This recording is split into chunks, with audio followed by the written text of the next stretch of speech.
You know, I want to give you one simple example. I was traveling in one of the Middle Eastern countries a long time back, and I happened to cross the border. And when I was coming back, I wanted to cross back into the country that I had left from. And it was the time of Jumu'ah, and they told me, you have a Zimbabwean passport, you actually need a visa to go in. And I told him, but hang on, I was here about 10 days back when I was crossing, and no one told me this. I crossed and there was no visa. He said, no, the law has just changed 2 days ago. Now I have a flight to catch, and I'm making dua to Allah. And I say, Ya Allah, help me.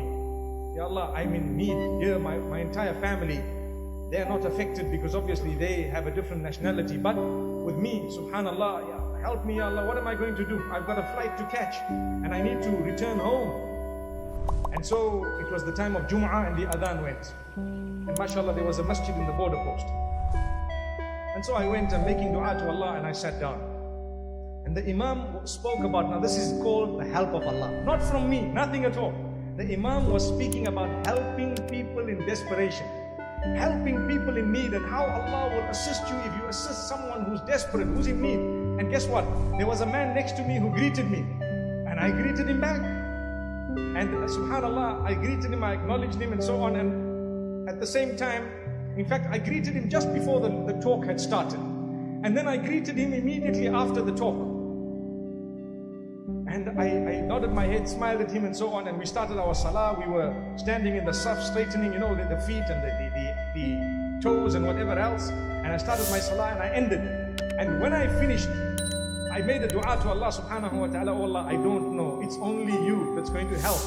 And so what happened is, I came out, I had hope in my heart, but I was also making a plan B, you know, to say, let's go back and we'll do this, we'll change tickets, perhaps leave from another city altogether. And as I went in, I told this brother who was behind the counter that, look, you know what? Please, I need your help. He says, only my boss can do it for you. So can I see him? He says, yeah, well, you can, maybe. You can enter that door, and if he's there, you're lucky. So I went to the door, there was someone cleaning. Knocked on the door opened. Who was the boss? The man who sat next to me just at the time of the khutbah and salah, and he read right next to me. And guess how I started my story? Assalamu alaikum.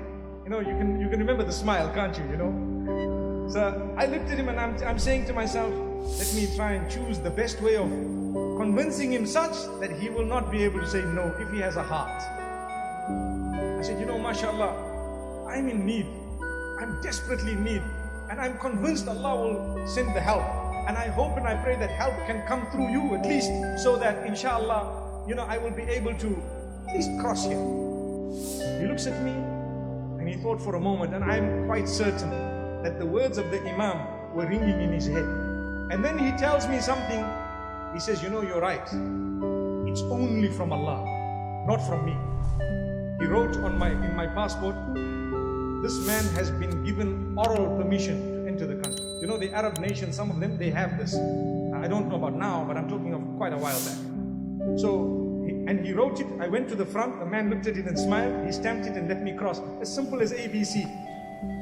But my life was coming to an end, basically, if that didn't happen. Not to an end, but what I mean is, you know, it was going to be quite difficult.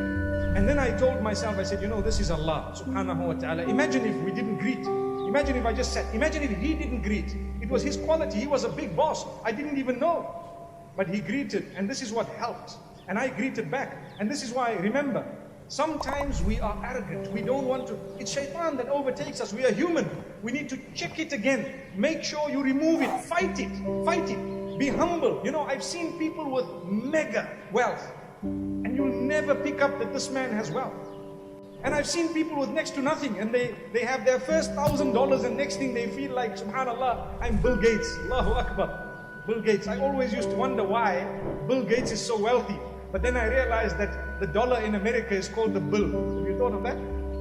It's called the bill. So he's the one who has the key to the door. Allahu Akbar. That's perhaps him. But for us, Allah has the key. Allah has the key to the door.